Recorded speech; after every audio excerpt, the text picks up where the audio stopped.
Boy, I got that swimming pool full of lifting and I'm diving in it. What's up, my dudes? MX Bikes. Haven't played this game in like 6 or 9 months. Literally.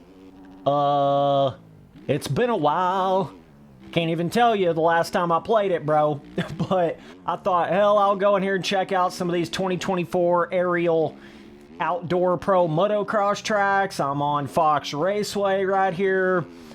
I kind of heard it through the grapevine a little bit. Even when I'm not really playing some of these moto games, there's guys on my MX Simulator team that'll kind of let me in on some information and sort of what they're doing with the tracks and stuff. And I remember a guy telling me that the pre-made was actually pretty decent on these tracks, and that's kind of what got Spency Boy's attention, okay? We love that pre-made, baby. We love that big daddy fatty roughness. We love that shit, you know? So that's what kind of sparked my attention to even check these tracks out in the first place. And dude was not lying. There is definitely pre-made. This is pre-made on a pro motocross track right here. Ruts the size of Texas, you know, roughness everywhere. I don't know if there's a single spot on the track that's like perfectly smooth, which is exactly what it's supposed to be. Now, we gotta state the obvious here, Spency Boy real talker mode, okay?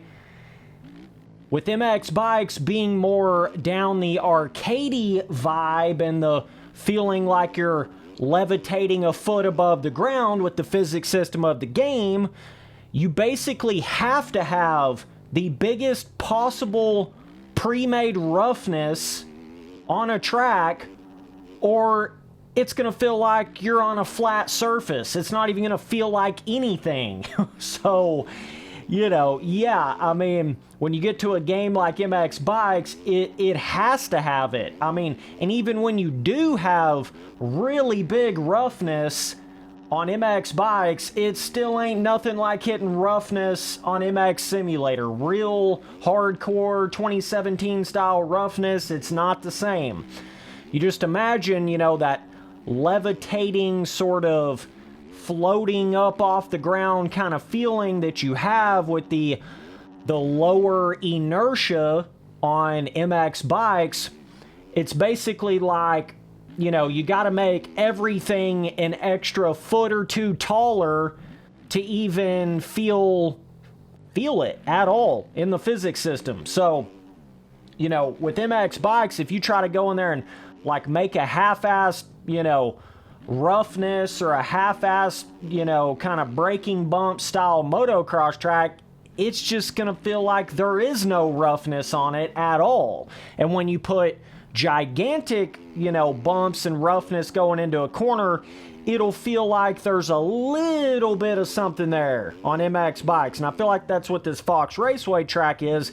Now, they do have an amateur version of it that's probably literally feels like you're on a flat surface, but you know, this one with the bumps being major, it does give you the feeling like there's a little bit of something there, right? But also, I really like the fact that they didn't just make every rut in every corner the exact same size. RF, what are you doing?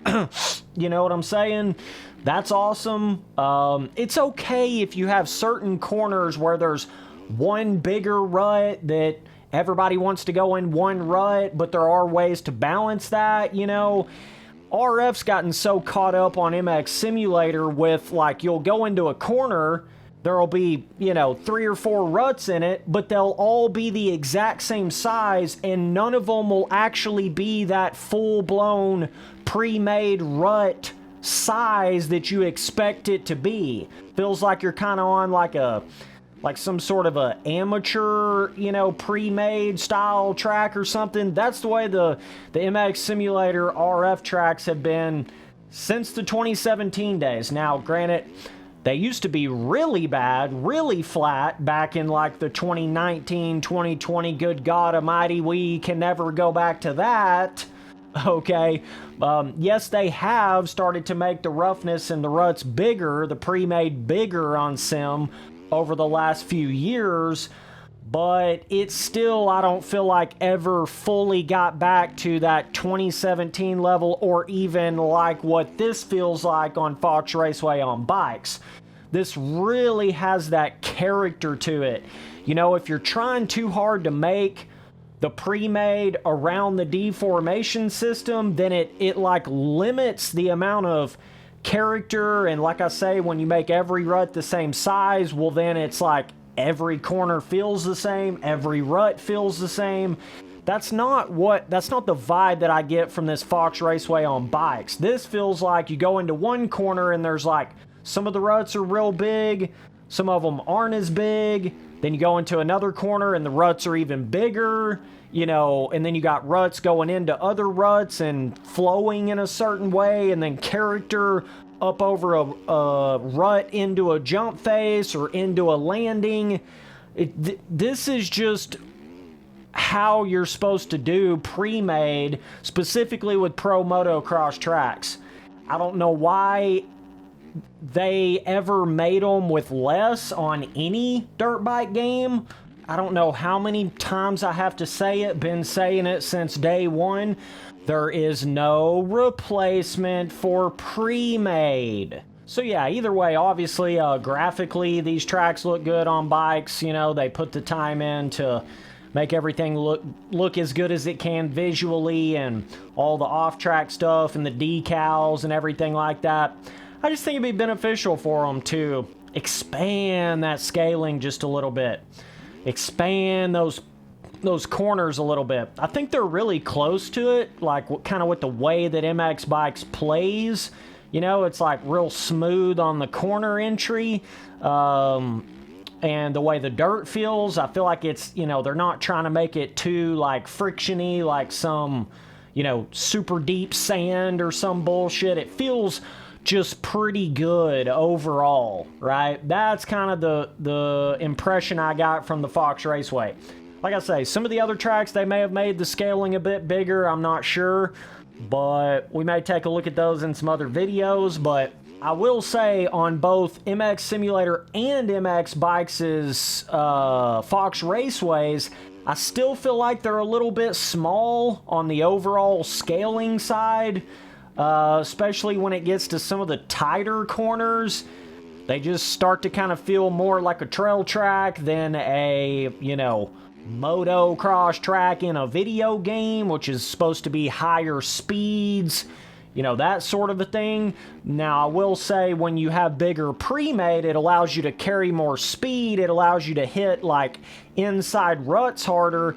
Overall, I think if all of these different moto games would just back off of that damn one-to-one scaling mentality a little bit, and I'm not saying you got to do it a lot bigger, I'm just saying a little bit bigger. You know what I mean? A little bit bigger. Make them corners sweep a little bit wider. You know, it just makes the game play better. It just makes the flow of the tracks better. It's that combo of big enough scaling, big enough pre-made, where you create that flow around the whole track, that motocross national flow around the whole track. That's the most important part.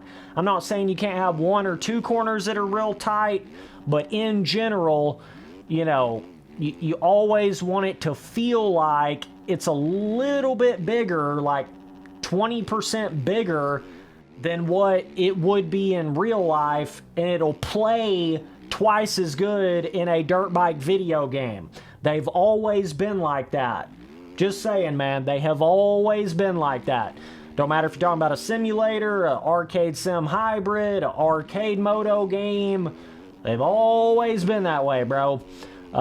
It just so happens that the kind of the modern hip thing to do with these tracks is to try to make them as like hyper one-to-one scaling realistic as possible, and then it kills the fun factor, it kills the gameplay, it kills the flow, kills all these things that you come to know and love with these motocross tracks and these, you know, dirt bike video games. So either way, my opinion still holds on every bit of that shit.